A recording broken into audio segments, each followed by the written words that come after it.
Chama cha Mapinduzi na serikali kwa pamoja tumepata msiba mkubwa sana kutokana na kifo cha Mzee Songa Mbele, ambaye historia inatuambia waziwazi mchango wake mkubwa.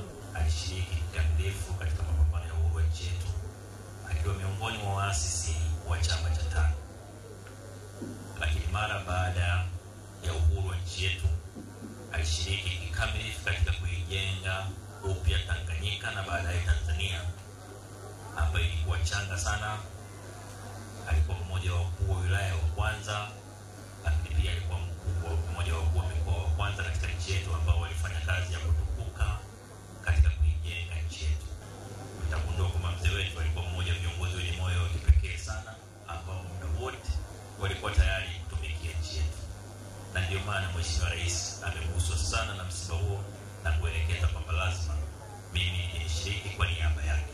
Mzee Mustafa Songa Mbele ni mtu wa kujivunia kwa watu wa mkoa wa Ruvuma na Tanzania. Nchi nzima inaongelea ujasiri wake na ushiriki wake katika maendeleo ya nchi yetu, ushiriki wake katika kupigania uhuru, lakini wote wanasema alitoka Ruvuma.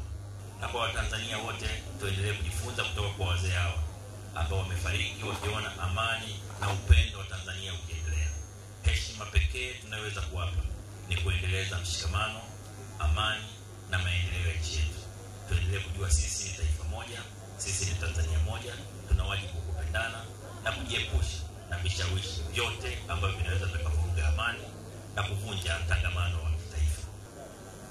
Mzee Songa Mbele hakuwa tu ni kiongozi, bali alikuwa taa na mwelekeo katika giza la ukoloni, aliyesimama kidete kwa ujasiri, hekima na moyo wa kizalendo katika kujenga Tanzania mpya.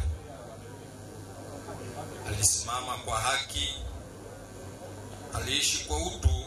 Kupitia juhudi zake na viongozi wenzake wa wakati huo, tunauona leo mwanga wa uhuru, umoja na amani uliodumu kwa zaidi ya nusu karne. Hakika kifo chake ni pigo, si kwa familia yake tu, bali kwa taifa zima. Tumepoteza hazina ya busara na kumbukumbu hai ya historia yetu ya taifa letu.